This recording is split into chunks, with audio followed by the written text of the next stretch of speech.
So the Prophet sallallahu alaihi wasallam used to dress up. For who? For his family. How many of you? And I challenge you, it's a Friday, we're talking of the best husband, the most blessed of all creation, the highest in rank of all.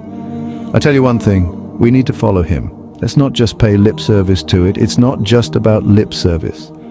My beloved brothers and sisters, dress up. You go home, take pride in your hair, take pride in your clothing, what you look like, what you smell like. You come home, they should look at you and feel attracted. Come on. The Prophet sallallahu alaihi wasallam was intimate with his spouses, and he fulfilled that right of his spouses. How many of us, a month passes, we haven't even been intimate with our halal wife? She's busy waiting, she's dressing up, she's trying to attract, she's saying, I'm tired. You're tired for what? There's an ibadah to happen at night. Some of us might be weak for the tahajjud, but you can't come and complain that you cannot be intimate with your own spouse. You get a similar reward, wallahi. And I'm not ashamed to speak about it. I've spoken about it several times because men are guilty of thinking that women don't have sexual needs. This was the Prophet sallallahu alaihi wasallam. He tells the companions, remember, when you are intimate with your wife and you fulfill her needs and you satisfy her, it is an of charity. The Sahaba were rightly so.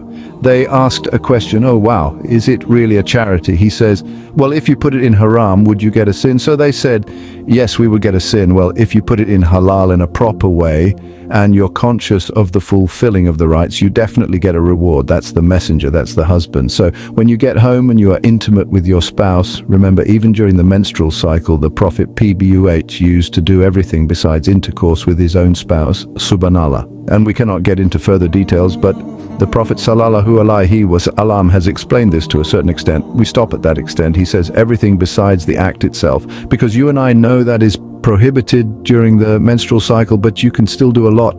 Subhanallah, you can still do a lot. Many people, oh, so you're on your cycle. All right, see you after a week. What's going on? I'm being honest. That's a woman.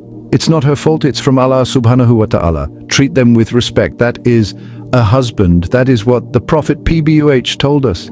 He instructed us. He said it with his own mouth, his blessed lips. And we sit here saying, I'm a good Muslim. When you hear Muhammad sallallahu alaihi wasallam, everyone should be saying, but that's not the only right. We say it loudly, but our lives are far away from the same.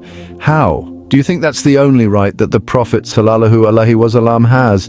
Is that when you say his name, you must say that is extremely important. Yes, it is blessed. Yes, it is a must. Yes, you must not miss it. But that's only a part of it. Love your life. Then you will understand that your life is a whole celebration. The whole life is a celebration because you come home, your wife is happy, you are focused. The problem with us is we're focused on another woman somewhere outside. That's what it is. We're focused on another person outside. Subhanallah. Astaghfiru Allah. May Allah protect all of us. Now, when you come home and it's halal and it's a sadaqah and it's a charity and your wife has been waiting for you, and at times she's actually looking forward to it. She's protected herself as best as she can. And you know what? You just say, tired? Tired for what? If there was a football match, you would have forgotten your tiredness. May Allah forgive us. If there was a UFC match, you would have waited until 3 o'clock in the morning. But for your wife, up to 11 o'clock, also you can't wait. Learn, my brothers and sisters. Learn the true sunnah of the Prophet sallallahu alaihi wasallam. He was very open in his advice. We do not speak about it from the pulpit, and that's why I really salute those who came up with such a beautiful topic. The Prophet sallallahu alaihi wasallam taught us that if you don't have anything constructive to do after Salat al-Isha, go to bed. Why? Wife is waiting for you. The problem with us, we'll go to bed but still be on WhatsApp until 2 o'clock in the morning. Right? Subhanallah. The wife tosses and turns this way and that way. I hope it's not the other way around, mashallah, but tossing, turning, and you're not getting the message. Subhanallah. She's trying to touch you and you say, hey, wait, but where is the Islam in you? Your Islam should make you think, why am I taught to bed here? For what? I'm supposed to go to bed because I have a spouse. Why did you get married if you don't want to spend the nights with your wife? For what? Sit with her, talk to her, play with her, be intimate with her, fulfill her rights, satisfy her, go to bed, get up for Salat al-Fajr or Tahajjud, and don't be ashamed to have a shower, even if the whole house knows what happened that night. So what? It was halal. It's a reality. It's an honor. It's an honor for someone to shower. It's early in the morning and they're thinking to themselves, I wonder what the whole home is going to think. But anyway, I followed Islam. This was Islam, not ashamed. Your children will grow up doing the same thing. But some of us are so ashamed. We say, hey, it's Fajr, but I don't know. Allah opened your eyes for you, but I'm going to go for a shower. Don't worry, Allah will forgive me. I'll just make it 8 o'clock. What? May Allah forgive us truly. Imagine I'm talking about it from a pulpit on the day of Jummah because we are proud to acknowledge that is Islam. Allah, it's my religion and yours. It's my religion and yours, subhanallah. Let's go further. The Prophet sallallahu alaihi wasallam. At times he had his spouse comb his hair and so on. He played with their hair as well. So much of this romance and intimacy that is described for us, it's actually sad how far we've become.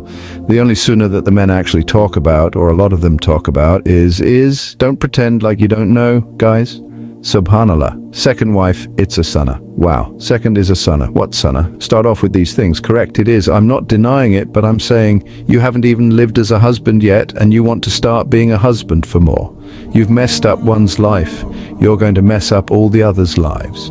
May Allah subhanahu wa ta'ala grant us a deep understanding. My beloved brothers and sisters, it's an ibadah to make your wife happy, to be intimate with her, and to be nice, kind, and amazing to her.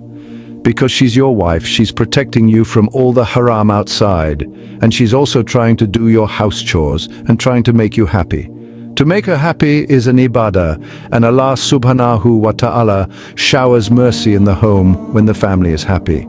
And Prophet PBH said, that man is the best man who is best to his wife and he's best to his family. So be nice to your wife and be gentle to her. Don't be harsh, don't be rude, don't be always angry with her. She also sacrificed her family and came to you. Respect that. Be an upright person. Try to be good with your wife and don't neglect her. The way you have your needs, she also has her needs. Try to fulfill her needs and you will see that the house is becoming more happier. If the house is happy, if the wife is happy, if the family is happy, then you will see that your productivity increases and you're doing better in your life. Allah subhanahu wa ta'ala is making your life more peaceful, calm and tranquil and serene.